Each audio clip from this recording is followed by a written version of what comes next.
नमस्कार, ये है देश की बात। मैं हूं नगमा। बीजेपी की प्रवक्ता रह चुकी नूपुर शर्मा के पैगंबर मोहम्मद साहब पर की गई टिप्पणी के बाद बीजेपी ने इन्हें पार्टी से सस्पेंड तो कर दिया है और ये भी बयान दिया है कि बीजेपी नूपुर शर्मा के बयानों से सहमत नहीं है। ये पार्टी की लाइन नहीं है। बीजेपी सर्वधर्म सम्मान में विश्वास करती है, लेकिन ये मामला अंतर्राष्ट्रीय बन गया है और ये तूल पकड़ रहा है, क्योंकि एक एक करके भारत में हुए इस बयानबाजी को लेकर प्रतिक्रियाएं आ रही हैं अरब देश से। इस्लामिक देशों के सुर आक्रामक हो रहे हैं और कई देशों की प्रतिक्रियाएं आई हैं। सबसे पहले आपको बता दें कि कतर ने क्या कहा। कतर का कहना है कि दुनिया भर में 2 अरब मुस्लिम हैं जो कि पैगंबर मोहम्मद के मार्गदर्शन पे चलते हैं। इस तरह के धार्मिक घृणा भड़काने वाले या अपमानजनक बयान दुनिया भर के मुसलमानों का अपमान है। कतर सभी धर्मों और राष्ट्रीयताओं के लिए सहिष्णुता, सह अस्तित्व यानी कोएग्जिस्टेंस और सम्मान के मूल्यों को मानता है। तो ये कतर ने कहा, जिसके ऊपर भारत ने ये जवाब दिया है कि किसी व्यक्ति विशेष या किसी पार्टी के प्रवक्ता का बयान भारत सरकार के विचार को नहीं दर्शाता है। भारत सरकार संविधान के मूल्यों पर चलती है। भारत एकता में विश्वास रखता है। अपमानजनक टिप्पणी करने वालों के खिलाफ सख्त एक्शन लिया गया है। और दूसरे देशों से भी भारत के लिए में हुए इस घटना पे प्रतिक्रिया आ रही है। अब कुवैत सरकार ने कहा कि इस तरह के विवादित बयानों की हम निंदा करते हैं। कुवैत का ये बयान आया है और उसके ऊपर भारत का ये जवाब है कि विवादित टिप्पणी भारत सरकार के विचारों को नहीं दर्शाती है। तो भारत सरकार यही सफाई दे रही है कि ये सरकार के विचार नहीं है। इस्लामिक देशों के संगठन ऑर्गेनाइजेशन ऑफ इस्लामिक कोऑपरेशन यानी कि OIC जो है, उसमें 57 देश शामिल हैं। उन्होंने भी इसकी आलोचना की है और इनकी सख्त टिप्पणी आई है। भारत की सत्ताधारी पार्टी से जुड़े एक शख्स के विवादास्पद बयान की हम कड़ी आलोचना करते हैं। इस्लामिक ऑर्गेनाइजेशन ऑफ कंट्रीज जो है, उसने कहा है, organisation of Islamic countries Islamic सहयोग संगठन की सख्त टिप्पणी है। कहा है कि पैगंबर मोहम्मद के खिलाफ बयान देने वालों और मुसलमानों के खिलाफ हिंसा करने वालों पर कड़ी कार्रवाई की जाए। इन सब बयानों को देखकर और प्रतिक्रियाओं को देखकर और भारत सरकार ने जो कार्रवाई की है, सवाल ये भी है कि क्या ये कार्रवाई देर से की गई है और आखिर इस कार्रवाई के लिए, जैसा कि विपक्ष कह रहा है और आरोप लगा रहा है कि क्या जो बाहर से दबाव आया है उस वजह से अब ये कार्रवाई हुई है।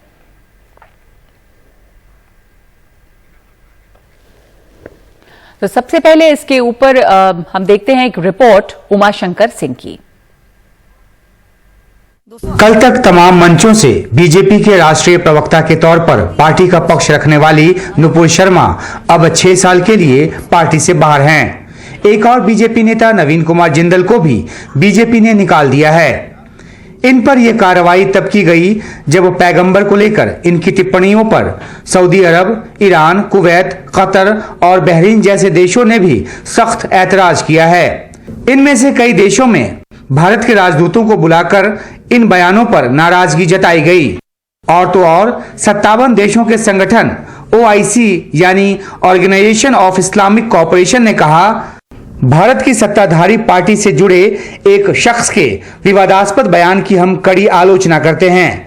पैगंबर मोहम्मद के खिलाफ बयान देने वालों और मुसलमानों के खिलाफ हिंसा करने वालों पर सख्त कार्रवाई की जाए। भारत ने अचानक आए इस संकट का कई मोर्चों पर सामना किया। बीजेपी ने अपने कार्यकर्ताओं पर फौरन कार्रवाई की।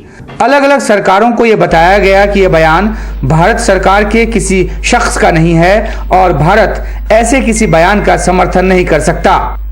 इसके अलावा भारत ने इस्लामिक सहयोग संगठन के रुख पर ऐतराज भी किया। विदेश मंत्रालय ने इस टिप्पणी को खारिज किया, कहा कि यह गैर जरूरी और संकीर्ण सोच वाली टिप्पणी है। भारत सरकार सभी धर्मों को सम्मान देती है। OIC सचिवालय ने फिर भ्रामक और शरारती टिप्पणी की। इसमें शरारती तत्वों का विभाजनकारी एजेंडा दिखता है। वे किसी भी रूप में भारत सरकार के विचारों को नहीं दर्शाते हैं। विवादित टिप्पणियों को लेकर कड़ी कार्रवाई की जा चुकी है।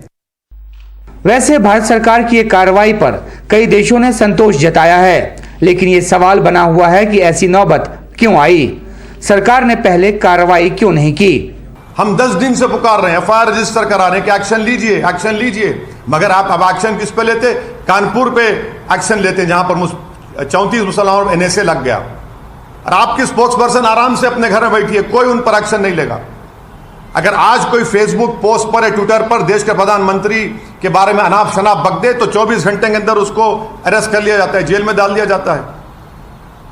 कि देश के प्रधानमंत्री को अगर कोई अनाप शनाप बकेगा और प्रॉफेट मोहम्मद के बारे में अनाप शनाप बकेगा तो आप एक्शन नहीं लेंगे, देश के प्रधानमंत्री पे लेंगे। सवाल ये भी उठ रहा है कि क्या बीजेपी के राष्ट्रीय प्रवक्ता को फ्रिंज एलिमेंट माना जा सकता है। कतर में भारतीय दूतावास का बयान तो यही कहता है। वैसे खुद बीजेपी ने दावा किया है कि वह सभी धर्मों का सम्मान करती है। बीजेपी प्रवक्ता नुपुर शर्मा की आपत्तिजनक टिप्पणी पर नाराजगी तो 26 मई से ही शुरू हो गई थी, जिस दिन ये टीवी शो हुआ था। लेकिन नाराजगी घरेलू थी, शायद इस वजह से सरकार और सत्तारूढ़ पार्टी बीजेपी ने इस तरफ ध्यान नहीं दिया। लिहाजा शह नवीन कुमार जैसे बीजेपी नेता को भी मिली और वे आपत्तिजनक ट्वीट करने लगे। मामले ने जब अंतर्राष्ट्रीय रंग ले लिया तब जाकर इन पर कार्रवाई का ऐलान किया गया। लेकिन अब भी ये सवाल है कि धार्मिक उन्माद फैलाने और देश की छवि को नुकसान पहुंचाने वाली इस करतूत के लिए पार्टी से निलंबन या निष्कासन ही पर्याप्त सजा है। नई दिल्ली से उमाशंकर सिंह, NDTV इंडिया। इस वक्त हमारे साथ इस पर चर्चा करने के लिए जुड़ रहे हैं पूर्व राजदूत जो कि हमारे एम्बेसडर रह चुके हैं, राजदूत रह चुके हैं UAE में और इसके अलावा इजिप्ट में, एम्बेसडर नवदीप सूरी। बहुत बहुत स्वागत है आपका और धन्यवाद एम्बेसडर नवदीप सूरी समय देने के लिए।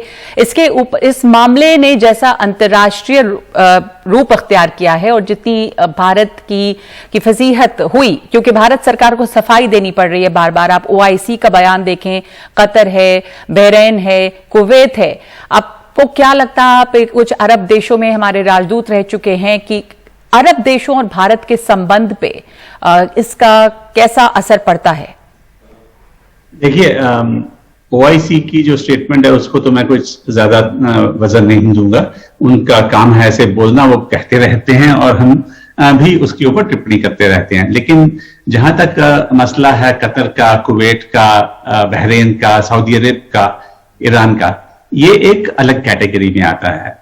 मुझे इस चीज का दुख है कि प्रधानमंत्री जी ने खुद, जब से ये मोदी साहब पावर में आए, इन्होंने बहुत एफर्ट किया, बहुत मेहनत की, और हमारे अगर आज के दिन में बहुत बेहतरीन ताल्लुकात हैं UAE के साथ या सऊदी अरेबिया के साथ, तो इसका बहुत सारा श्रेय जाता है प्रधानमंत्री को और उनकी डिप्लोमेटिक टीम को, जिन्होंने एक बदलाव लाए जो इन देशों के साथ हमारे जो रिलेशनशिप्स हैं। आज उसी प्रधानमंत्री का काम उसी के दल के लोग अंडरमाइन कर रहे हैं, और हमारे राजदूतों को बुलाया जा रहा है कि एक्सप्लेनेशन दी जाए, उनको क्रिटिसिज्म सुननी पड़ रही है, उनको बोला जा रहा है कि एक पब्लिक अपॉलॉजी हो जिन लोगों ने ऐसा किया उनके जरिए। तो मुझे इस चीज का दुख है कि क्योंकि मैंने खुद UAE में 3 साल काम किया एज एम्बेसडर, कि एक बहुत बढ़िया रिलेशनशिप बन रही थी। हमने देखा कि किस तरह हमने पाकिस्तान को ऑलमोस्ट साइड पर कर दिया उन कंट्रीज में से, किस तरह हमारी ट्रेड बढ़ रही है, किस तरह हमारे पेट्रोलियम सेक्टर की कोऑपरेशन बढ़ रही है, किस तरह उन देशों से इन्वेस्टमेंट आ रही है भारत में खरबों डॉलर की, किस तरह हमारे 80 लाख इंडियंस उन देशों में इज्जत से रह रहे हैं। तो आज जब ये लोग इस तरह की स्टेटमेंट्स करते हैं, वो भी पैगंबर के खिलाफ, समझते नहीं है कि इसका क्या असर होगा हमारी रिलेशनशिप के ऊपर, हमारे भारतीय नागरिकों के ऊपर जो उन देशों में रहते हैं। समझते नहीं है कि हमें हर साल $50 बिलियन गल्फ कंट्री से रेमिटेंस आती है। तो इस तरह के बयान देना मेरे हिसाब से बहुत अच्छी बात है कि पार्टी ने एक्शन लिया। पर एम्बेसडर सूरी, आपको लगता है कि पार्टी ने एक्शन तो लिया है, लेकिन ये देर से लिया गया? 10 दिन गुजर चुके थे। जब गल्फ कंट्री से प्रतिक्रियाएं आने लगी तो एक कदम तो उठाया गया पर देर से उठाया गया, क्योंकि इसको इतना इंटरनेशनल फोकस में ये आ गया। और जैसा आप कह रहे हैं कि प्रधानमंत्री ने रिश्ते सुधारने के लिए काफी कदम उठाए थे, बड़ा रोबस्ट और अपस्विंग पे है हमारा रिलेशन जो गल्फ कंट्रीज के साथ है, सऊदी अरब के साथ है। लेकिन इस समय इस तरह की बयानों से, जो टीवी पे बयानबाजी होती है, उससे एक झटका लगा है। और अब ये मांग हो रही है कि सिर्फ ये पार्टी से निष्कासित करना ही काफी नहीं है, गिरफ्तारी हो और ये तमाम चीजें। तो आपको लगता है कि कुछ भारत सरकार की तरफ से और सख्त कार्रवाई करनी पड़ेगी, दबाव है और चूंकि फोकस है इस मुद्दे पर?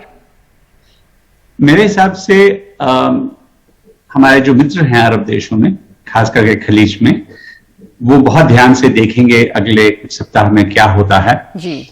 देखेंगे कि किस तरह से हम बदलाव लाने की कोशिश करते हैं, क्योंकि ये मसला केवल एक नुपुर शर्मा का या नवीन जिंदल का नहीं है। बिल्कुल, और भी कई ऑफिशियल और अनऑफिशियल प्रवक्ता जो हैं पार्टी के, वो कुछ ना कुछ इस तरह के बयान देते ही रहते हैं जी। जिसके और आज हम, और शायद ये लोग समझते नहीं है कि हम एक वाकई इंटरकनेक्टेड वर्ल्ड में रहते हैं, जहां चाहे हम कोई बात ऋषिकेश में या हरिद्वार में या बैंगलोर में डोमेस्टिक कंजम्पशन के लिए करें, अपने पॉलिटिकल एम्बिशन के लिए करें, लेकिन उसका एक असर जो पड़ता है वो सारी दुनिया में पड़ता है। और आज के दिन एक बार आपने कह दी तो वो डिलीट नहीं कर सकते, उसको विड्रॉ नहीं कर सकते, है वो टीवी पे है, आप उससे पीछे नहीं हट सकते, ऑन रिकॉर्ड है। और मैं सोचता हूं कि अभी भी लोगों को इस चीज की समझ नहीं है कि जो उनके शब्द हैं उनका किस तरह से असर होता है। और मुझे इस चीज का एक्चुअली दुख है कि हमारे डिप्लोमैट्स जी, हमारे जो राजदूत हैं आज के दिन में कतर में या कुवैत में या सऊदी में, उनका असली काम क्या था? असली काम था उन देशों से भारत में निवेश लाएं जी, उनके सवरेन वेल्थ फंड्स जो है उनसे बात की जाए, उनकी जो बड़ी तेल की कंपनियां हैं, आज के दिन तेल की कीमतें बढ़ रही हैं, तो किस तरह से उनके साथ अच्छे रिलेशंस बनाए जाएं कि हमें हमारी रिक्वायरमेंट्स पूरी हों, किस तरह जो भारतीय नागरिक हैं वो आराम से रह पाए, इज्जत से रह पाए, किस तरह उनको सहूलतें दी जाएं, तो भारत का इमेज किस तरह बढ़ाया जाए। लेकिन बजाय कि हम वो काम करें, आज हम किस काम में लग गए हैं? डैमेज कंट्रोल में। डैमेज कंट्रोल, और यही है कि इस समय भारत सरकार को सफाई देनी पड़ रही है। और ये अफसोस की बात है कि छवि खराब होती है। और ये ध्यान में रखना जरूरी है कि इन गल्फ के मुल्कों से, खाड़ी देशों से कितना बड़ा रेमिटेंस आता है, कि लाखों भारतीय वहां पर काम करते हैं और इस तरह के बयानबाजी से वहां पर रह रहे भारतीयों को नुकसान पहुंचता है, भारत की छवि को नुकसान पहुंचता है। शुक्रिया आपका एम्बेसडर नवदीप सूरी हमसे बात करने के लिए। और इस वक्त इसी मुद्दे पर आगे हम चर्चा बढ़ाएंगे। इसके ऊपर काफी राजनीतिक प्रतिक्रियाएं आई हैं। AIMIM के अध्यक्ष असदुद्दीन ओवैसी इस वक्त मेरे साथ जुड़ रहे हैं। ओवैसी साहब, शुक्रिया आपका, आपने इसके ऊपर अपने बयान दिए हैं। मैं अब आपसे ये समझना चाहती हूं कि नुपुर शर्मा ने जो बयान दिए उसके ऊपर बीजेपी ने उन्हें पार्टी से सस्पेंड किया। आपको लगता है ये कार्रवाई आप काफी मानते हैं कि उनको सजा मिली इसकी? नहीं, बिल्कुल, ये तो आंखों में धूल झोंकने के बराबर है। देखिए, 10 दिन के बाद टाइम्स नाउ के उस प्राइम टाइम प्रोग्राम में उन्होंने शनाब और रसूलुल्लाह सल्लल्लाहु अलैहि वसल्लम की जात करामी को इंसल्ट करने की कोशिश की, और 10 दिन के बाद सरकार जागती है, तो इसमें इनकी नेक नियति नहीं है। ये गल्फ कंट्रीज में जो उनके मुल्क में सोशल मीडिया पर एक तूफान खड़ा हो गया, तो साथ ही जब प्रधानमंत्री को मालूम हो गया कि Venkaiah Naidu vice president plane में ही कतर की सरकार ने उनसे कहा कि आपका बैंक्वेट नहीं हो सकता, और जब वो कतर को पहुंचते हैं दोहा को, वहां पर वहीं की सरकार ने वाइस प्रेसिडेंट की मौजूदगी में हमारे देश के एम्बेसडर को बुलाते हैं और डिमार्चे देते हैं। तो उसके बाद मुख्तलिफ ममालिक में गया। मुझे अफसोस इस बात का है कि प्रधानमंत्री को भारत के मुसलमानों की तकलीफ, उनका डिमांड उनको सुनने की आदत नहीं है। हम 10 दिन से कह रहे हैं, मैंने अपनी स्पीच में भिवंडी में कहा, मगर जब दूसरे गल्फ कंट्रीज में हुआ तो फौरन वो एक दिखावे के लिए उसको सस्पेंड किया गया। बस अगर सस्पेंड आप कर रहे हैं तो फिर केस बुक करिए ना। अगर कोई पोस्ट प्रधानमंत्री के बारे में अनाप शनाप लिख देता है तो 24 घंटे में उसको गिरफ्तार करके जेल भेज दिया जाता है। यहां पर तो खुली तरीके से इस तरह की वाहियात बातें कही गई हैं, तो मैं बिल्कुल इसको काफी नहीं मानता हूं, बल्कि ये तो सिर्फ एक ड्रामा इनेक्ट किया गया है बीजेपी सरकार की तरफ से।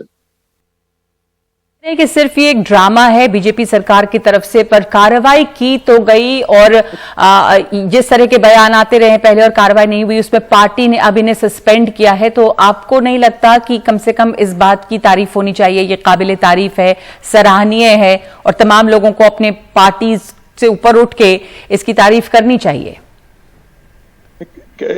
तारीफ उस वक्त होगी जब आप कानून का इस्तेमाल करेंगे। आप कानून का इस्तेमाल नहीं कर रहे हैं। आप कानून का इस्तेमाल से प्रधानमंत्री के बारे में कोई फेसबुक पर, ट्विटर पर लिख दे तो केस बुक हो जाएगा। केरला में लिख दे तो वहां पर केस बुक अरेस्ट हो जाएगा। आखिर क्या वजह है कि केस क्यों नहीं बुक किया जाता? जब कानून बनाए हम लोग 295 आईपीसी सेक्शन है, 153 ए है, बी है, आप क्यों नहीं इस्तेमाल करते? जब आप खुद उनको सस्पेंड कर रहे हैं कि पार्टी लाइन से कॉन्ट्री उन्होंने बात किया। और फिर तीसरी अहम बात यह है कि हमारे दोहा के एम्बेसडर कहते हैं कि फ्रेंच एलिमेंट, भाई ये तो चाइना के सीपीपी में ये होता है कि जो चाइना का डिप्लोमेट होता है वो सीपीपी पार्टी का एक मेंबर होता है। ये कब से मेंबर बन गए बीजेपी के? एक नेशनल पार्टी के स्पोक्स पर्सन है, उसको आप फ्रेंच कहते हैं? क्या मजाक कर रहे हैं लोग? आप एक्शन लीजिए, अरेस्ट करिए उनको, ताकि मुस्तकबिल में, फ्यूचर में कोई इस तरह का अनाप शनाप गुफ्तगू ना करे। और एक बात आप देखने वालों को याद दिलाना चाहता हूं कि टाइम्स नाउ के प्रोग्राम से 2 दिन पहले उन्होंने न्यूज 24 के मानक गुप्ता के प्रोग्राम में इसी तरह की बकवास के नाम शनाब बका प्रॉफिट मोहम्मद सल्लल्लाहु अलैहि वसल्लम के बारे में। केस बुक करिए, कानून सबके लिए बराबर है। तो आप इसको बीजेपी खुद बचा रही है, और जिसको सस्पेंड किया गया वो तो वीडियो शेयर करके कहती हैं कि बीजेपी के बड़े बड़े नेता, चाहे वो मिनिस्टर हो या महाराष्ट्र के एक्स चीफ मिनिस्टर हो, सब उनसे बात किए, उनको हिम्मत दिलाया। तो कौन रुकेगा? और बीजेपी से यही चाहती है कि देश में नफरत का माहौल चलता रहे, और प्रधानमंत्री जब बाहर जाएंगे तो मोहब्बत की बात करेंगे, देश में संविधान के खिलाफ बात होगी, और प्रधानमंत्री बाहर जाएंगे तो संविधान की तारीफ करेंगे।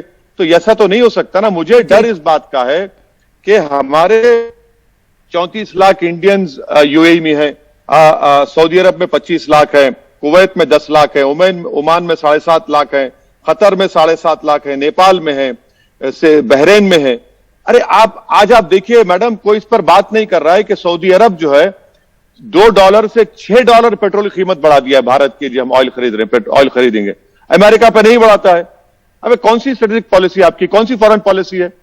जो बोलते हैं कि इंडिया इंटरनल मैटर है ये जी। तो ये पूरी फॉरेन पॉलिसी की कमजोरी है, और ये इसकी जिम्मेदार देश के प्रधानमंत्री हैं। अगर वो एक्शन ले लेते, जब हम कह रहे थे ना कानपुर का दंगा होता, आप देखिए कानपुर में जो पतरमबाजी हुई, आप फोटो शेयर कर देते हैं 40 बच्चों की, और उन पे एनएसए लगाते हैं। इन पर क्या लगाएंगे फिर आप? इनको क्यों इतनी नाजो नजाकत से इनको रखा जा रहा है, स्पोक्स पर्सन को? जी, लेकिन ओवैसी साहब, आप एक बात बताइए कि पैगंबर मोहम्मद साहब के खिलाफ जो बातें की गई वो गलत हैं, उसके ऊपर प्रतिक्रियाएं आ रही हैं। नूपुर शर्मा ने अपनी तरफ से एक सफाई दी है और उसपे उन्होंने ये कहा है कि टीवी डिबेट्स पे भगवान शिव का लगातार अनादर किया जा रहा था, शिवलिंग का मजाक बनाया जा रहा था, तो उन्हें भी गुस्सा आया और इसलिए उनके मुंह से ये बात निकल गई। तो ये भी सही नहीं है, इसकी भी आलोचना होनी चाहिए और कार्रवाई होनी चाहिए कि अगर टीवी डिबेट्स पे मजाक बनाया जाता है, शिवलिंग का मजाक बनाया जाता है या किसी के भी धर्म का मजाक बनाया जाता है, इस पर रोक लगनी चाहिए। नहीं, अगर ये हो रहा था तो उनका ये काम था कि फौरन वो स्क्रीनशॉट लेती, और चाहे वो ट्विटर पर हो या फेसबुक पर हो, जो भी हो, आप कंप्लेन कर दे। हमने किया उनके खिलाफ कंप्लेन, बल्कि उनको जो धमकी दिया था एक शख्स हैदराबाद में, उसके खिलाफ भी कंप्लेन हुआ और वो अरेस्ट हुआ आदमी। आप कानून को हाथ में क्यों आप कंप्लेन करते हैं ना? आप कंप्लेन नहीं कर, आप तो रूलिंग पार्टी है, आपको तो पूरी सरकार आपके साथ है। जिस तरह सरकार आज आपको बचा रही है, उसी तरह आपके कंप्लेन पर केस भी बुक हो जाता है अगर कोई कर रहा है तो। और अगर कोई ये इस तरह की हरकत करता है तो आप आईपीसी है ना, आप तो लॉयर है, स्पोक्स पर्सन हो, आप खुद जाकर कंप्लेन कर सकती थी ईमेल के जरिए, और आपके एक उंगली के इशारे पे तो पूरी पुलिस, पूरी सब चीज दौड़ के आती थी आपके पास। आपने कहा कि उनको वो केस करना चाहिए था, उनको शिकायत करना चाहिए था और फौरन कार्रवाई हो जाती, लेकिन उनका कहना है कि उन्होंने लगातार इस तरह की बात सुनी और इसलिए वो रोष में आकर, ये उनके शब्द हैं, उन्होंने ऐसा किया। बहरहाल अब जो भारत ने कार्रवाई की है, भारत सरकार ने जो कार्रवाई की है, इस पर प्रतिक्रियाएं तमाम खाड़ी देशों से आ रही हैं और ये विपक्ष की तरफ से, आपने भी कहा कि गल्फ कंट्रीज की वजह से ये हो रहा है, तो खाड़ी देशों के दबाव की बात जो हो रही है, किस तरह का दबाव है? आपको क्या लगता है, क्यों दबाव में है भारत तब इसे लेकर? नहीं, ये आपको मैं आपको और आपके देखने वालों को याद दिलाना चाह रहा हूं कि दिसंबर 2019 में देश प्रधानमंत्री ने 2020 जब CAA का के प्रधानमंत्री ऑन रिकॉर्ड स्टेटमेंट है, आपकी रिसर्च टीम को बोलिए, उन्होंने कहा कि मुस्लिम कंट्रीज मुझे बहुत चाहते हैं, तो भारत का मुसलमान मुझसे क्यों डरेगा? भारत मुसलमानों से कोई फिक्र नहीं है, उनको फिक्र है उनकी इमेज की, उनको फिक्र है। मगर हम देश के प्रधानमंत्री को नगमा के प्रोग्राम से बोलना चाह रहे हैं कि अगर इन गल्फ कंट्रीज में हेट क्राइम शुरू हो जाएगा भारत के लोगों के खिलाफ, अगर कल इजिप्ट में सुइस कनाल से कहेंगे कि यहां से आप भारत का सामान नहीं लेकर जा सकते, तो कौन जिम्मेदार होगा? भाई हमारे टॉप 10 NRI डेस्टिनेशंस में से 6 तो गल्फ के है ना, और मैडम 55% रेमिटेंस वहां से आता। अगर वहां के लोग जो हेट क्राइम यहां पर हो रहा है, कल खुदा ना खास्ता वहां पर इंडियंस के खिलाफ शुरू हो जाएगा, तो भारत के प्रधानमंत्री उनकी सिक्योरिटी गारंटी करेंगे क्या? और क्या ये जो कुछ इंडिया में हो रहा है, भारत में हो रहा है, कि देश नहीं देख रहा है? हमारा मुल्क कोई नॉर्थ कोरिया या चाइना का जिनजियांग का एरिया तो नहीं है कि चंद दिन के बाद लोगों की तबाही और बर्बादी और ये तमाम बातें बाद में मालूम होंगी। तो देश के प्रधानमंत्री को कानून को अमल करना पड़ेगा। देश के प्रधानमंत्री से बाहर जाकर भारत की डाइवर्सिटी, भारत की खूबसूरती का बयान ना करें, बल्कि देश में करके दिखाएं। मेरा एक ही सवाल है, 10 दिन क्यों लगे सरकार को होश में आने के लिए? 10 दिन क्यों लगे?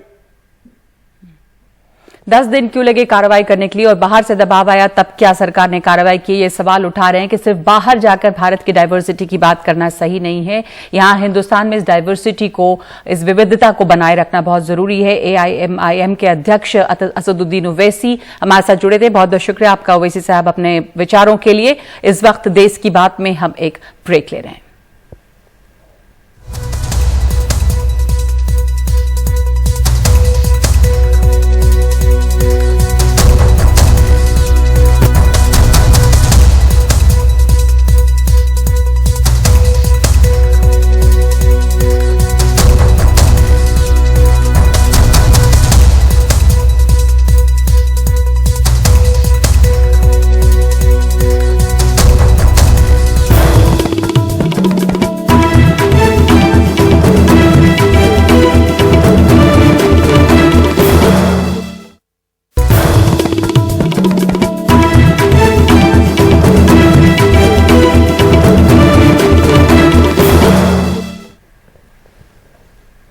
समाजवादी पार्टी ने उत्तर प्रदेश में लोकसभा की 2 सीटों पर उपचुनाव के लिए अपने उम्मीदवारों के नाम का ऐलान कर दिया है। आजमगढ़ से धर्मेंद्र यादव को अपना उम्मीदवार बनाया है, जबकि रामपुर से आसिम रजा को। हालांकि यहां पहले आजम खान की पत्नी तजीन फातिमा के उतरने की चर्चा थी। सपा के राष्ट्रीय अध्यक्ष अखिलेश यादव और आजम खान ने विधानसभा चुनाव में जीत के बाद लोकसभा से इस्तीफा दे दिया था।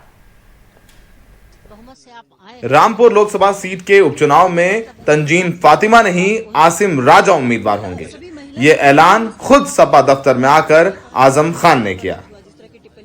हमारे बहुत अजीज साथी, लंबा सियासी तजुर्बा और इखलास से भरपूर शख्सियत का नाम है आसिम राजा।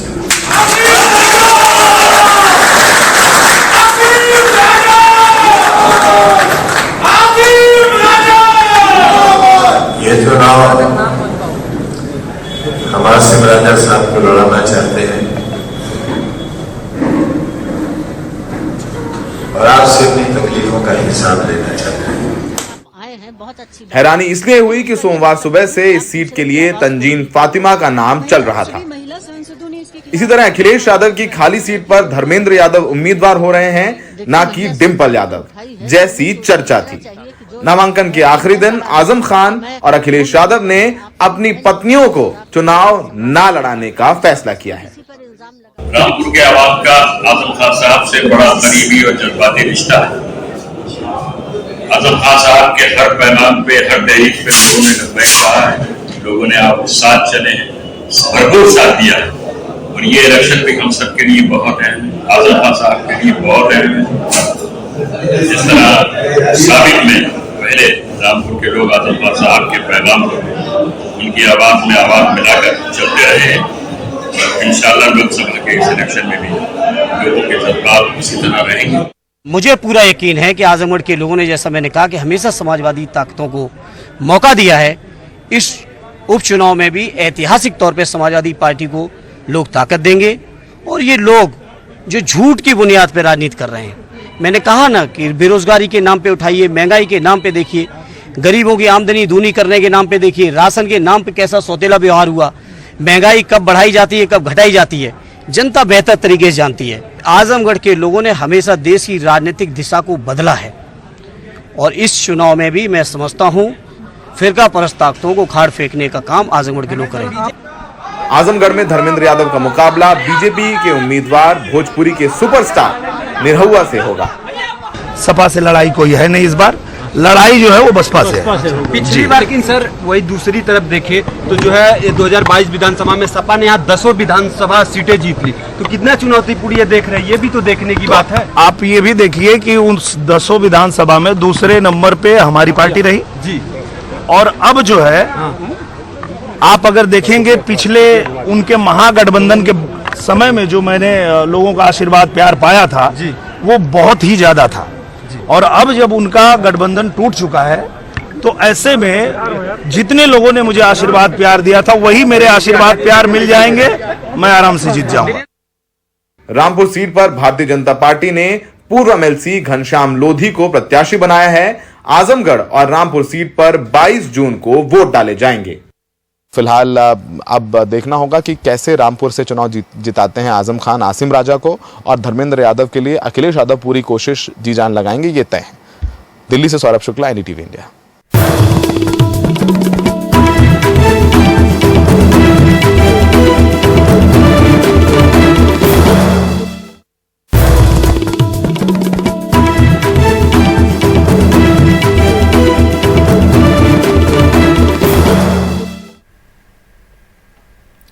सिद्धू मूसेवाला मामले में पंजाब पुलिस ने कई संदिग्धों की अब तस्वीर जारी कर दी है। हमलावर महाराष्ट्र, राजस्थान, पंजाब और हरियाणा से हैं। इस मामले में एक और आरोपी को गिरफ्तार भी किया गया है। कुल 5 लोग गिरफ्तार हो चुके हैं, लेकिन शूटर पुलिस की पकड़ से बाहर है। पंजाब पुलिस इस मामले में लॉरेंस बिश्नोई के रिश्तेदार सचिन बिश्नोई को भी मास्टरमाइंड मान रही है और उसकी तलाश चल रही है। पुलिस अब तक 5 आरोपियों को गिरफ्तार कर चुकी है, जिनमें सोमवार को केकड़ा नाम के एक शख्स को पकड़ा गया, जिसका हमलावरों को गाड़ियां मुहैया करवाने में हाथ है।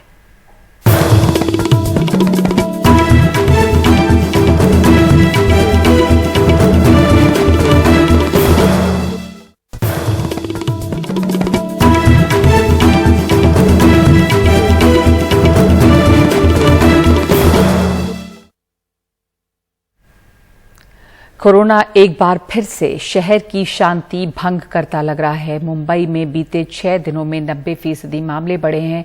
महाराष्ट्र में 6 दिनों में मामलों में 38% का उछाल आया है। शहर अब अलर्ट मोड पे है। कोविड बेड्स तैयार हैं। ड्रोन की निगरानी में सभी मशीन और उपकरण फिर से फिट किए जा रहे हैं। अब तक 26,000 कोविड मरीजों का इलाज हो चुका है। 2,500 से भी ज्यादा कोविड बेड मुंबई के सबसे बड़े कोविड सेंटर में लगे हैं और कोरोना से नई जंग के लिए एक बार फिर से सभी तैनात और तैयार हो रहे हैं।